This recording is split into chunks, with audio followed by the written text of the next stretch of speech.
Work my way from a garden to a track. Flip it from a track to a plot full of acres. Do it for the farmers and producers and the makers. What we even here for? Occasionally I ask it. I know it's more than struggling, anticipating the casket. Reap what we sow, I'm trying to fill up my basket. Life's a plantation, I self-law and master. Over the plot I've been granted on this planet. Now it's slanted, cause the chosen been supplanted. But if you overstand it, it was spoken. Fractured, but we ain't broken. Even though some would rather play the role of token, we growing. Black through the essence of our presence. We carry the blood of gods, we carry the mind of peasants. Rich black gardens, future look more like Eden. Multiply seeds like the seed banks in Sweden. Rep my planners on plan according to season. B1 code, switching it up is treason. Black power, family what we eat. Either we get fed or we feed. B1AG. What's growing on? What's growing on? What is growing on? Welcome to B1AG Daily Bread Podcast. I'm John Henry Harris. We have Farmer Brown, the MC. Here at B1AG, we focus on Black agriculture as it pertains to agricultural production, marketing, health, food, nutrition, and economics, all for the Black family and for the Black community. Welcome Black to the garden. Now, today's show, we're going to talk about a buzzing topic, and this topic is bees.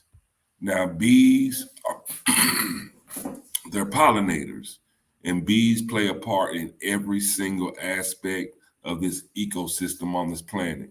They support the growth of trees, flowers, and other plants, which serve as food and shelter for creatures large and small. Bees contribute to complex, interconnected ecosystems that allow a diverse number of different species to coexist. And if you didn't know, there's a rise in Black beekeepers. And some of these Black beekeepers happen to be like international superstar Beyonce. Now, her fans are affectionately called the Beehive, but Beyonce has literally become the Queen Bey. In an interview with Vogue, she revealed that she turned to one of an unlikely hobby during the pandemic, which is beekeeping. She told British Vogue that she is now keeping 80,000 bees at home. She's quoting, and this is Beyonce quoting, I know it's random, but I have 2 beehives, real ones. I've had them at my house for a while now. I have around 80,000 bees and make hundreds of jars of honey a year. She says she started beehives because of her daughters, Blue and Rumi, both have terrible allergies, and honey has countless healing properties. So today we're going to look at, the rise of the Black beekeepers. And the title for today's show is Beyonce really is the Queen Bee. So Farmer Brown, what's buzzing about this? What's buzzing about bees, bro? First, I'd just like to say peace to the B1 family. Hope everybody's doing well. How do we stoke this hive mentality? Right, we want this herd immunity. How do we stoke this hive mentality? And so here at B1AG, we like to talk about different ways that the melanated family not only look at the negative things going on, but in the words of Tupac, find the weakness in the game and sold it. And so like Bruh said, bees are a big part of the agricultural system, and we have a few slides where we're going to go through some of the details. And at the end of the day, apiculture, which is the scientific term for beekeeping, is just as much a part of our heritage, legacy, ancestry as agriculture in and of itself. Back in the early 1900s, Tuskegee was one of the leading institutions that incorporated apiculture or beekeeping within the communities because it's always been known to be very important. I'm not going to say unfortunately, but for lack of better words, unfortunately, there are some serious issues going on right now with the bees and other pollinators that do indelibly affect our food security. And so I think Beyonce getting into this, outside of this being a great activity to engage in on our domestic level at home, I think this is definitely a conversation to visit as a melanated family looking to figure out how can we insert ourselves in agriculture. We also got a couple of other stories of not so necessarily popular or celebrities who have incorporated apiculture in their respective locations. And so I look forward to having a positive, uh, I can't think of a word like you said, buzzing, but I look forward to having a great conversation today. Again, this is all about apiculture or beekeeping. It's the maintenance of bee colonies, commonly in man-made hives by humans. And we're here to show you about these black beekeepers, the rise of the black beekeepers. It's not just Beyonce.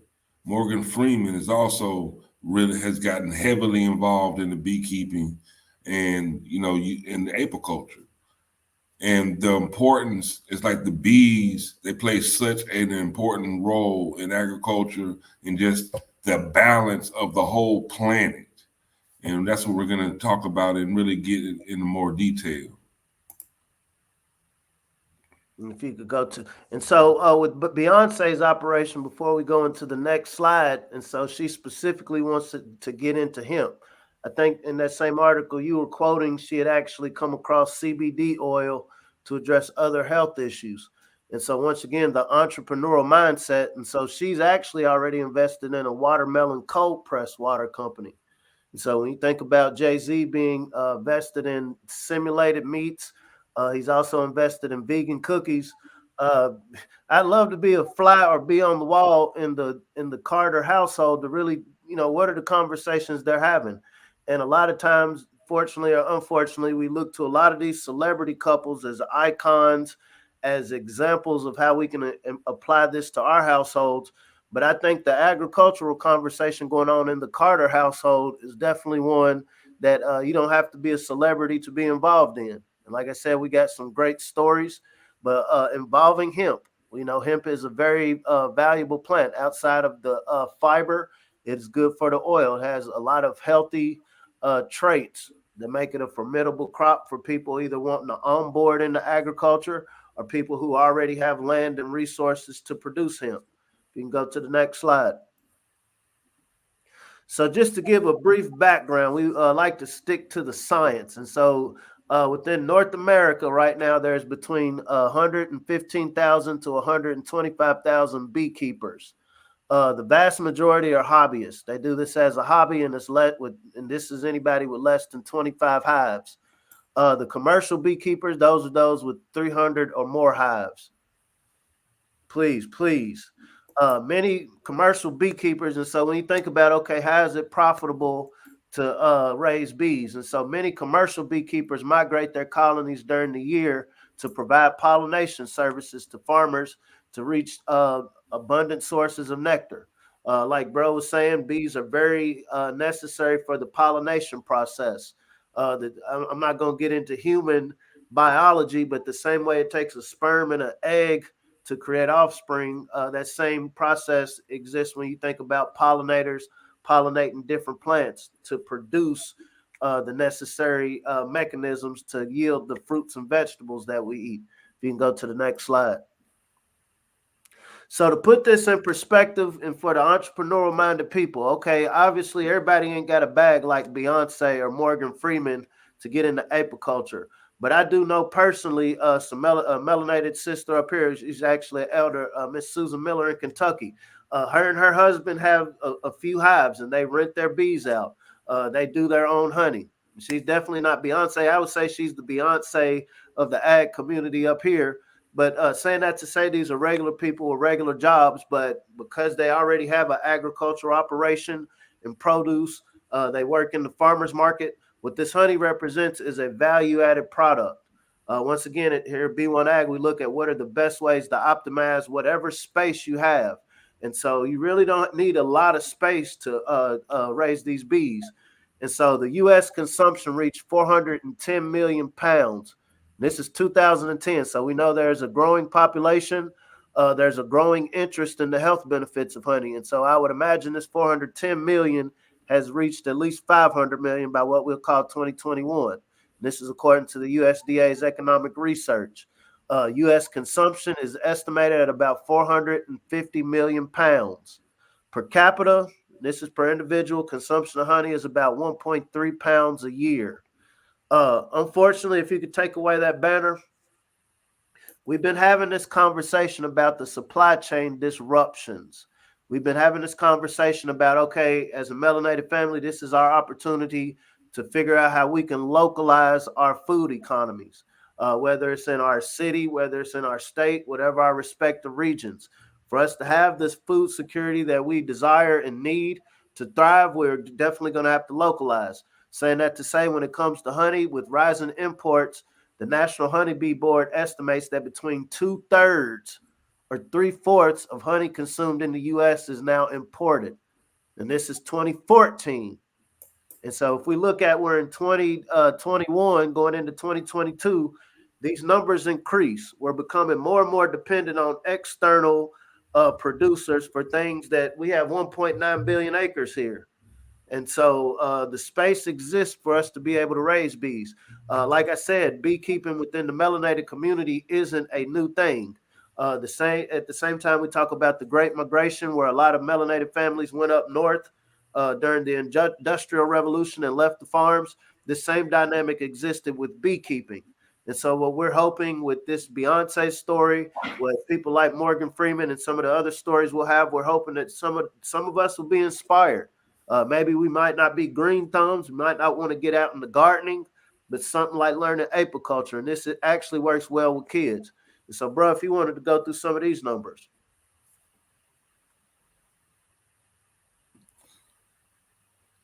Go ahead, bro. I can't see it. And so, like you were saying earlier, so there's millions of acres of fruit and vegetables and oil seeds that depend on insect pollination. This is including honeybees. And for those of us that are financial minded, okay, what kind of money is in raising bees? $19 billion bag. It's a $19 billion bag.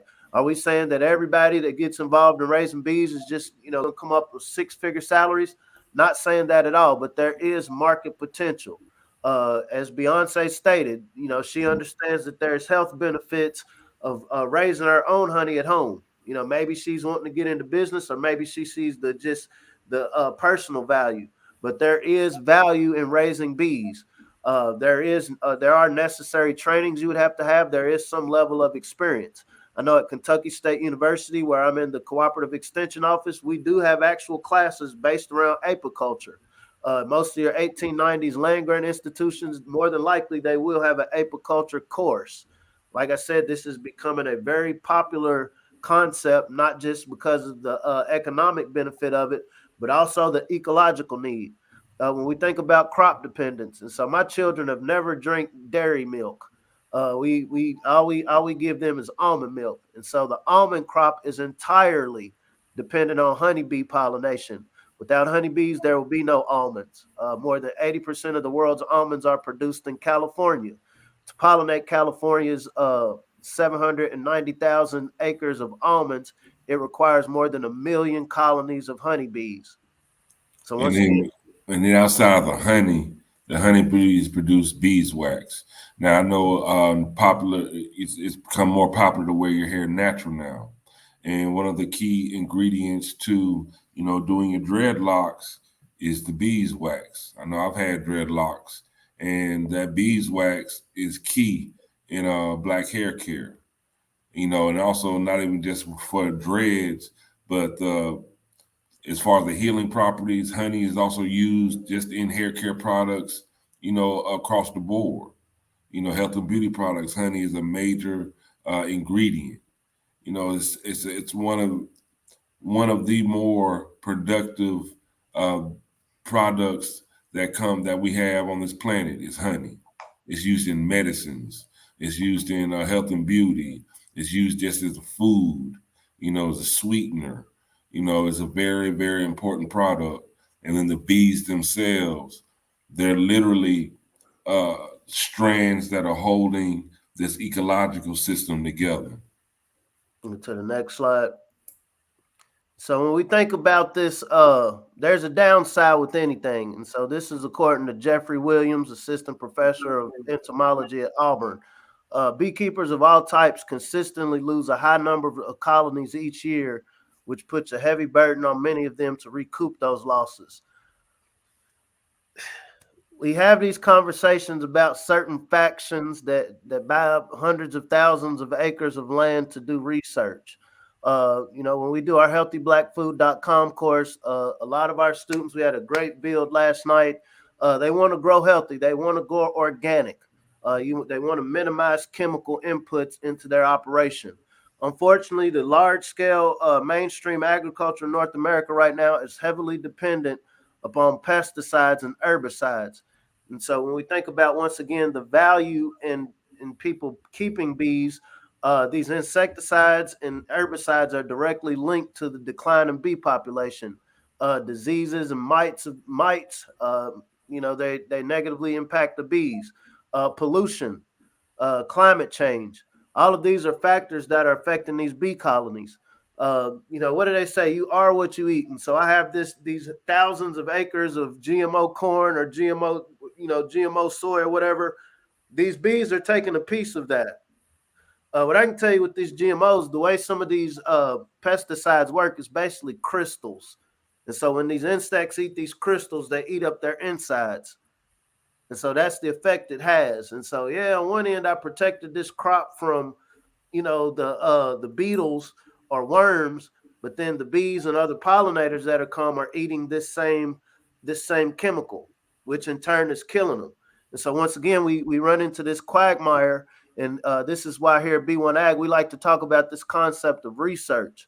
All research isn't done in a laboratory. Sometimes research is just figuring out, okay, there's an end goal. I want to engage in this apiculture. I want to raise bees. And then you figure out, now, what is it that negatively affects these bees?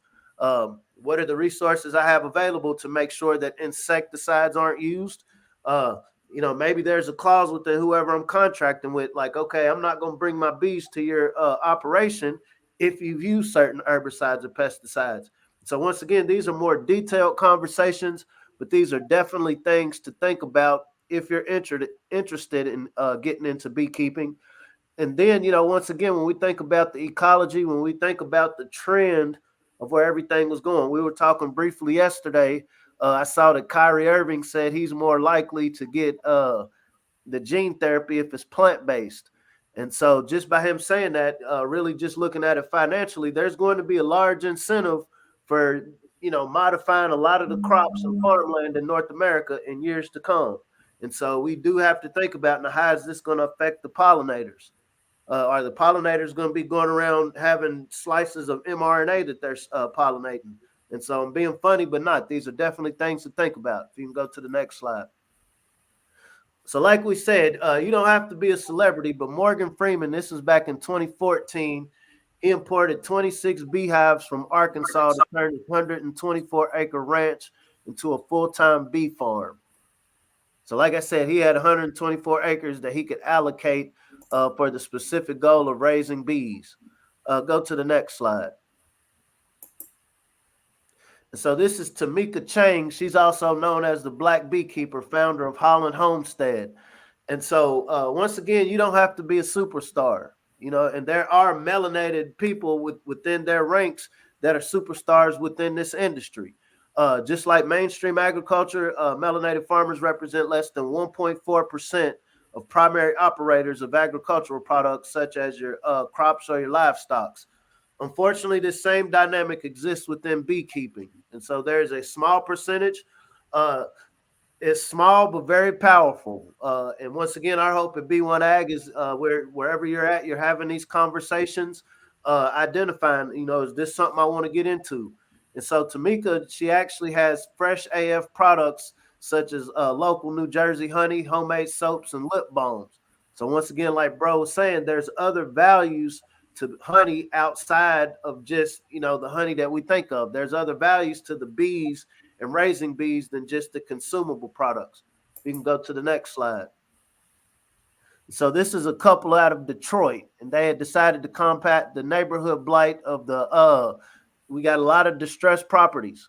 Any hood you go to around North America right now, there's a lot of distressed properties. And one of the concepts that's been coming up as of lately, the way to fight gentrification is having some form of production going on these properties. And so by transforming abandoned vacant lots in their city, they turned them into honeybee farms. And so this couple developed Detroit Hives. It's a nonprofit founded by Timothy Paul and Nicole Lindsay. This was back in 2017.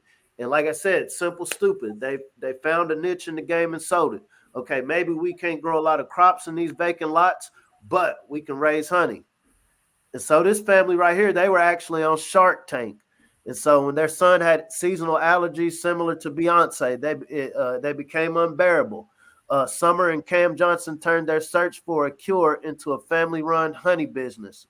And like I said, they were actually on Shark Tank. Zach and Zoe does very well, and it's raw honey. So there is a difference between raw honey. But saying that to say, they found a niche, they found a weakness, they found a personal need within their home. They did their necessary due diligence to figure out now, how do I go about raising these bees? How do I go about packaging it, processing it, marketing it? And so once again, when we think about all the different areas, when we think about all of the different areas within something, I'll say as simple as beekeeping, there are many niches. You could go to the next slide. And so this couple is out of Atlanta. So they're first generation beekeepers. The Hardricks, with their children and son, 2 granddaughters, their backyard is filled with honeybees. They basically raise their bees in the backyard, and the name of their beekeeping business is Honeybee Good Apiaries. They launched this startup back in 2015. Since then, they have expanded from a single hive to 20. Before then, once again, I doubt that they went to school to study apiculture. They actually earned a degree in political science, and Lloyd was a U.S. Army veteran who had served in Iraq. So once again, neither of them came from agricultural backgrounds, but they found a niche. I can imagine in a place like Atlanta, people like to spend top dollar for good products. And so think about that niche. Atlanta within the hair circle, that's a cosmetic capital of the world. You have a lot of people right now in Atlanta and other large cities that are becoming more health conscious. And so you can imagine the value of having an operation like this and the potentiality for it to grow. You can go to the next slide. And last but not least, as we're pointing out just some of the, I don't want to call them regular because they're not regular, right? They've taken a step into the unknown. And so we frequently have Brother Leroy Shabazz on here. So he's actually a community emergency response trainer. Leroy Shabazz, he raises bees as a means of contributing to food security and emergency preparedness and education in Cincinnati. And so when we have our talks with him, he talks about, food security is a big part of the overall emergency preparedness. But he's like, I don't really have a green thumb, but I do know how to raise bees. And so on top of him being a trainer for community emergency preparedness, what do they say? Walk it like you talk it. And so he found his niche actually raising bees. And so he incorporates this as far as educating not only people who are getting trained for like the ground level work of community preparedness, but also contributing to the broader agricultural process. And this is in a city like Cincinnati. If you go around Cincinnati, there's a lot of farmland, but obviously within most urban areas, you're not going to find like these sprawling acres. And so once again, when we try to think of ways, now how can we make use of these tight spaces? Whether I'm in New York City, Chicago, Miami, how do I make use of the best spaces?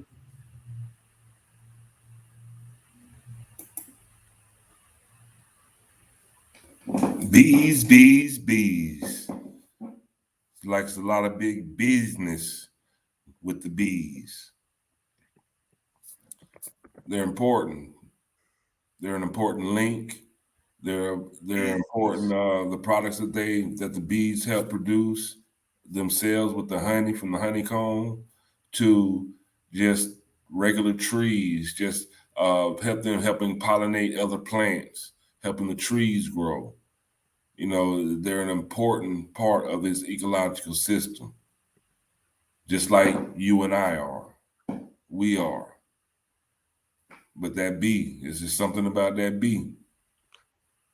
We got to jump into metaphysics a little bit. And so ancient cultures were very enamored by bees, whether you're talking about the ancient Alkebulan or Africa or Sumerian Middle Eastern cultures. They were very infatuated with bees. And so I actually had a few apiculture courses in my undergrad. So some interesting traits of bees. So when we have these hives, and so the males, they fly high up in the tree line, and that's where they stay most of their lives. And what happens is the queen bee, this is the only bee within a hive that actually gets impregnated. And so what she does, she'll leave the hive and she'll go up to where the males are. And once they get impregnated, they die. Their whole life purpose is to impregnate the queen, and she can get impregnated multiple times, and then they die. I thought that was very interesting. As men, when we think about now, what is our role in this broader colony, this melanated community? So I'm not a proponent of us just croaking, once we procreate. But when we think about the order, the natural order, there's also nurse bees. And so there's some bees within the hive. Their whole job is to just go through and clean all of those little spaces that you see. Their whole job. They don't do anything else. They don't reproduce. They don't go out and have a good time. Their whole job is just to clean. Make sure that beehive is clean. Some of them just protect the queen. And they have these other mechanisms when we think about our communities. We have these concept of butter biscuits and turncoats. And, a lot of these words that, we've heard thrown around in the last few years. Right. There's some bees, like say I leave my hive. I'm a bee and I want to go travel to another hive. What'll happen, and this goes into why some of these bee colonies die off. If I go travel somewhere else where I don't belong and I come back to this hive, there are literally bees whose whole job is just to kill off anything that comes back to this hive. Because every time you go elsewhere and then try to come back to the hive, you're bringing a piece of wherever you went to back to the hive. And this is, scientifically one of the things that beekeepers are trying to figure out. Okay, I want to lease these bees out, but like I said, I don't know if Mr. Jones got GMOs on his operation or not. I mean, he said it's organic, but we know there's a such thing as organic fraud. So what'll happen is, okay, I sent my bees out, but then when I bring them back to the hive or bring them back to their boxes, okay, they're contaminating everybody.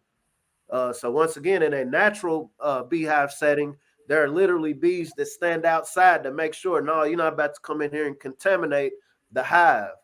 When we talk about this concept of codification, they're very codified creatures. When we think about math, I imagine the average bee doesn't have to go take algebra and calculus, but if you go across the world, their beehives are symmetrically perfect. Where they lay their eggs, where the honey is developed, they're perfect.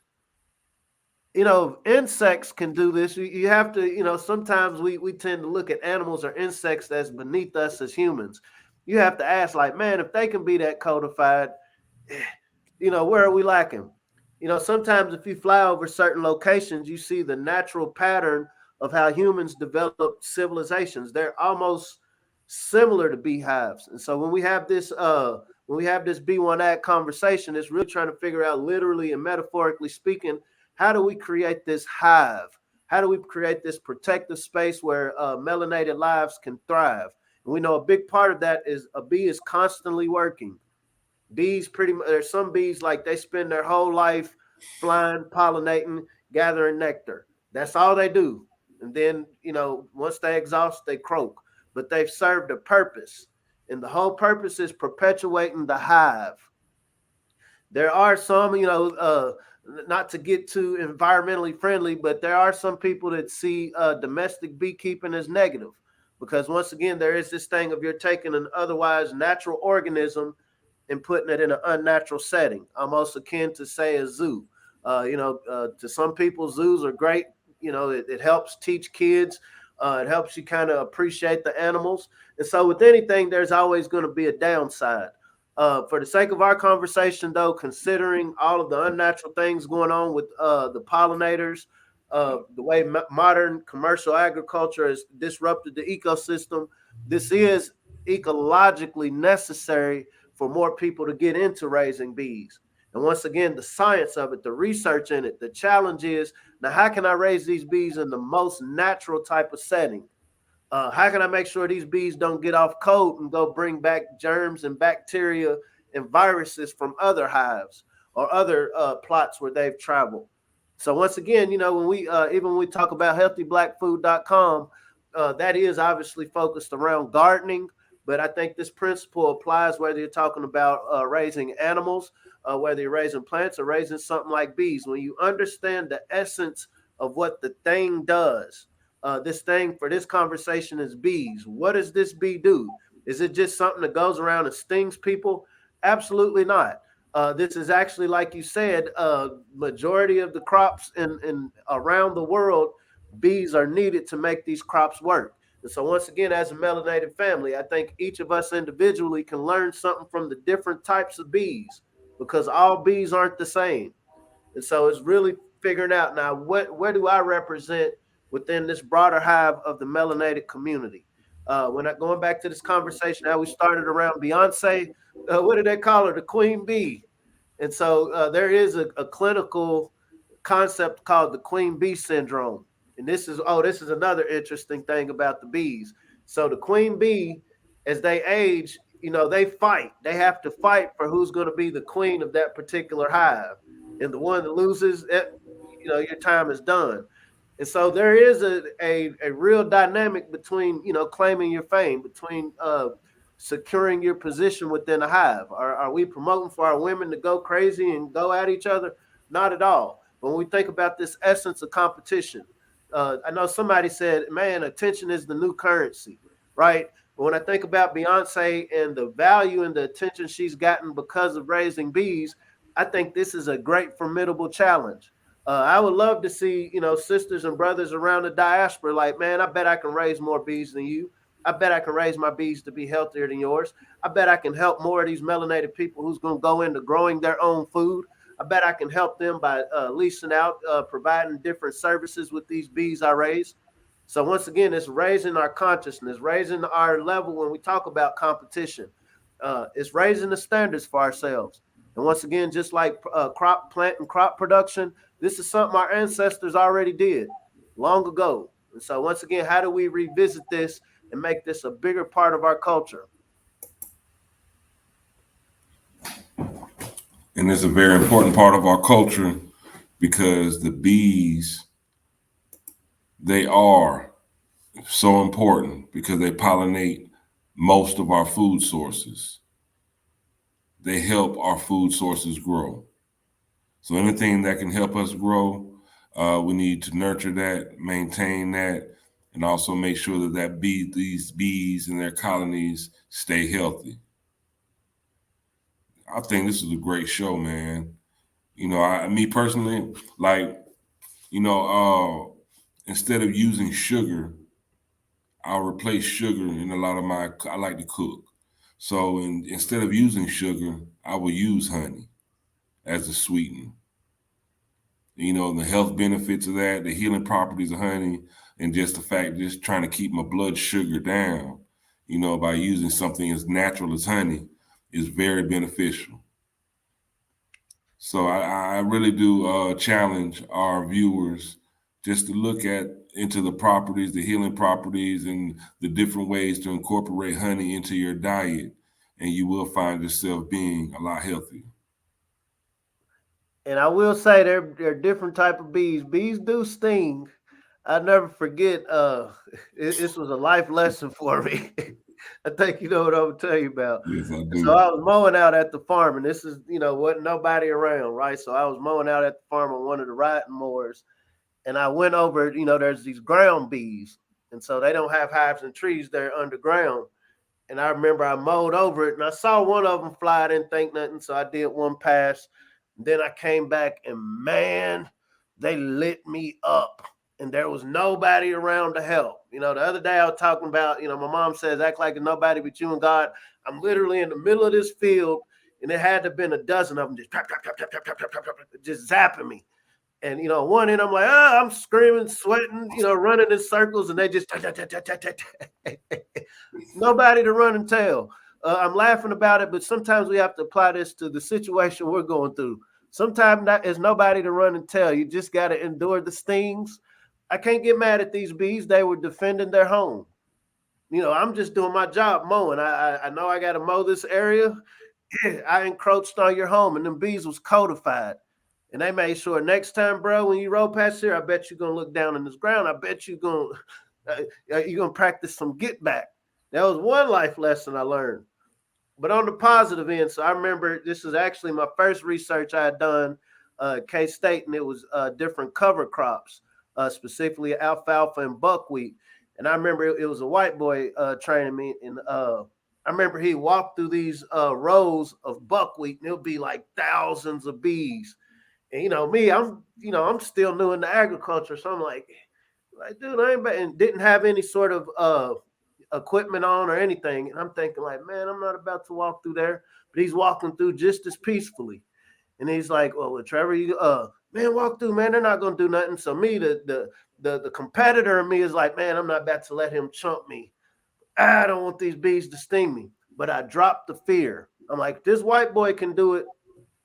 What do I got to lose? If they sting me, they sting me. But I walked through. And this was a learning lesson for me. Not a single sting. And I'm talking about tens of thousands of bees. They talking about walking on water. Don't think about what you're doing. You just have the faith of walking through. But once again, those are two specific interactions I had with bees just in a farm setting. And so once again, it's understanding that we're a part of this ecosystem, whether you want to look at this literally or metaphorically speaking. Everything within this ecosystem has a place. When we're specifically talking about melanated peoples, there are lessons to learn from these bees. They are on code. They are constantly productive. They protect the hive. And if encroached upon, somebody comes through with this more of gentrification, eugenics, or economic asphyxiation, or whatever we talk about, they're on code and they sting. And when somebody comes back through, whatever this is that encroaches on your home, there's a level of get back. There's a level, but they're on code. A lot of lessons to be learned from these bees, family. Busy bees. Beyonce really is the Queen Bee. If you have any questions, comments, concerns, just want to share information, get some information, you can hit us up at B1AGHipHop@gmail.com. B1AGHipHop@gmail.com. As always, hit that like button, share, and subscribe to B1AG Daily Bread Podcast on YouTube. Let's grow this conversation. Let's make sure that we have more of our people talking about what's going on with our food. Let them know what's growing on with our food system. And let's make sure that we all are food secure. Food security is the name of the game. That's what we're trying to preach to the world. That's what we need. It's a God-given right to be food secure. And we want to make sure that we all have a seat at the proverbial dinner table. Beyonce really is the Queen Bee. I'll tell you what, here at B1AG, we're going to continue to push the Black algorithm. We're going to continue to talk about agriculture. We're going to continue to preach about the importance of agriculture and the importance of knowing how to grow your own food just to make sure that you are food secure, your family. Make sure that this survival skill of growing your own food is passed on to our youth, and the importance of agriculture and the different niches, their jobs, their bags to be had in agriculture.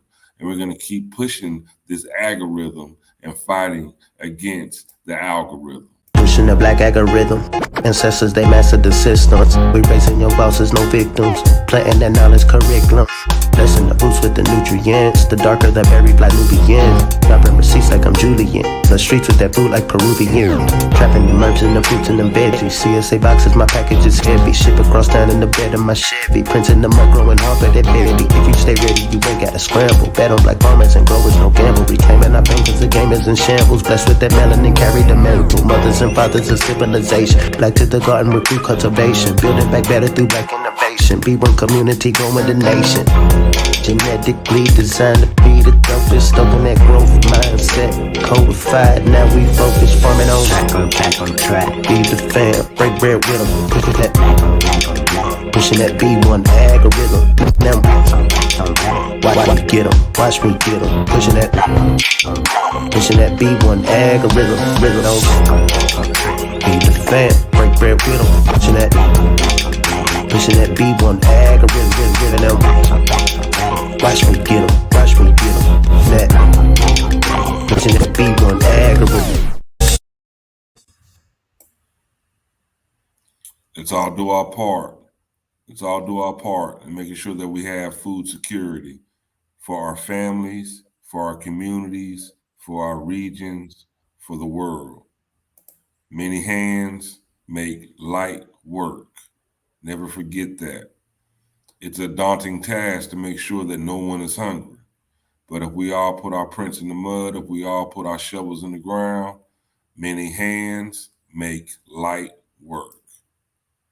So Farmer Brown, at the end of the day, if the people really want to know something, what do they need to know, bro?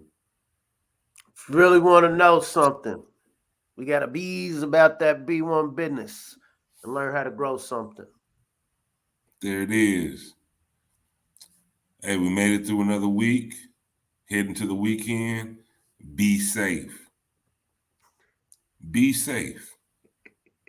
Be loving. My beloved, let's be loving. And let's never forget to stop and never stop growing. This is B1AG, Daily Bread Podcast. I'm John Henry Harris. We have Farmer Brown, the MC. We'll see you soon. Peace.